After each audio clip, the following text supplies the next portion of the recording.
Hello everyone. We discuss about limit stress, limit state of strength. First of all, discuss about limit state of strength. That means factors governing ultimate strength. This is divided by three parts: stability, fatigue, plastic collapse, etc. Now, stability is further classified two types: stability against overturning and sway stability. Sway analysis we have discussed in structural analysis. Already in structural analysis we have discussed the sway analysis. Now, limited state of strength.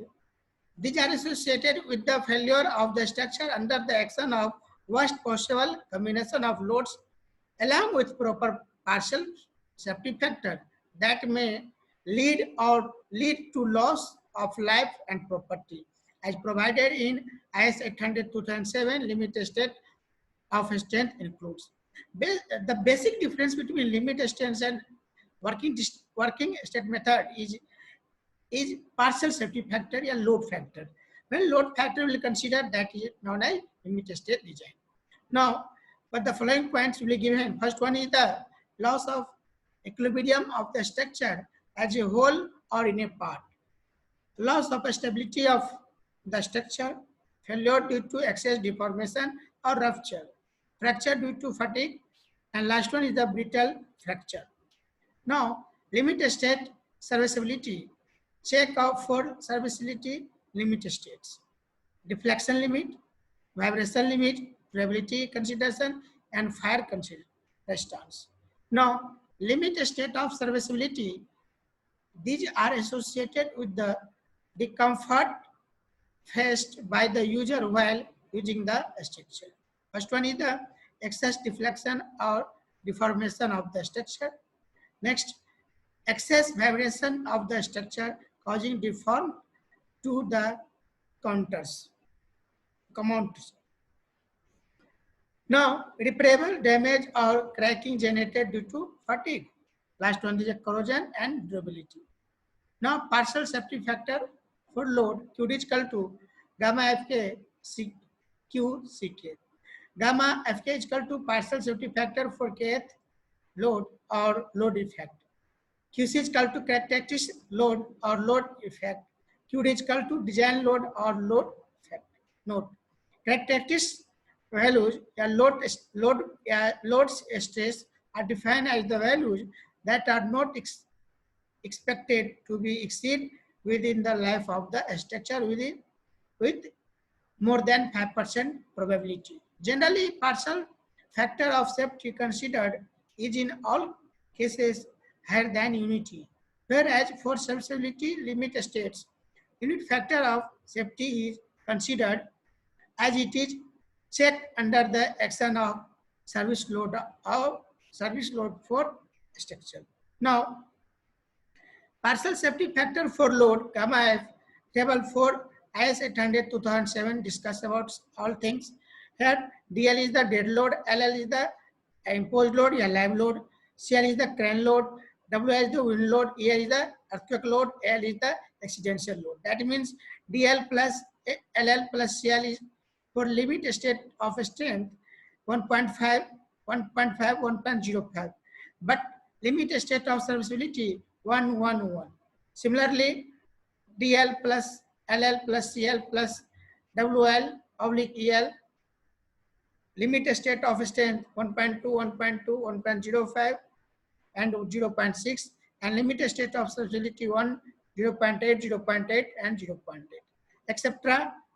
All are discussed in the table and code also provided. Now, first one is the dead load is the DL, live load, imposed load, LL, CL is crane load, W as wind load, EL is the earthquake load, L is the extension load. During simultaneous action of different live loads, one which has greater effect on the member under consideration is considered as the leading live load. Value of the bracket should be considered when dead load contributes to the stability against overturning or it causes reduction in stress due to other loads.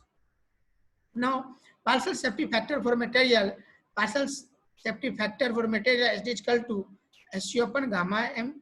That means gamma m is equal to partial safety factor for material as given in table 1.4 handbook.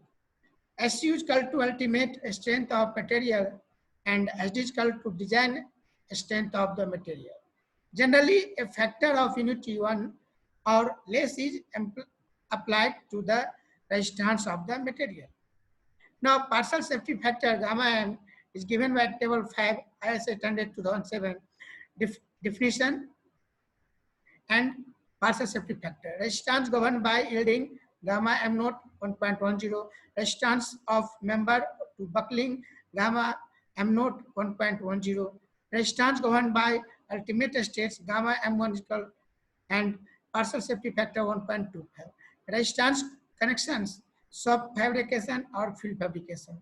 First one, bolts friction type gamma mf is equal to 1.25 soap and 1.25 field. Bolts bearing type gamma mb 1.25 for soap, 1.25 for the field. Rivets gamma mr is equal to gamma 1.25 and 1.2 both soaps and field. Welding 1.25 soap and 1.50 field. Now deflection limit table 6 IS 800 2007 also given.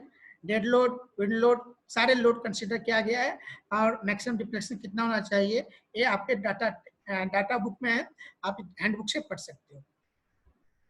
Now deflection limit here IS table 6 IS 800 2007 type of buildings, deflection, design load, member supporting maximum deflection. But first one vertical, then L is equal to lab load is equal to impose load is equal to floor plus roof, and elements not susceptible to cranking. That means span by 300. Span elements susceptible to cracking span by 360. Lab load cantilever element not susceptible to cracking span by 150. Elements susceptible to cracking span by 180. Now lateral direction WL is equal to wind load is equal to wheel load building elastic cladding height upon 300 or brittle cladding height upon 500. WL again inter-story drift story by story height by 300. Now cross section classification clause 3.7 table. Classification of cross section. The first one is the class 1 plastic, class 2 compact, class 3 semi compact. It all are the types of the classification of cross sections. Okay, thank you.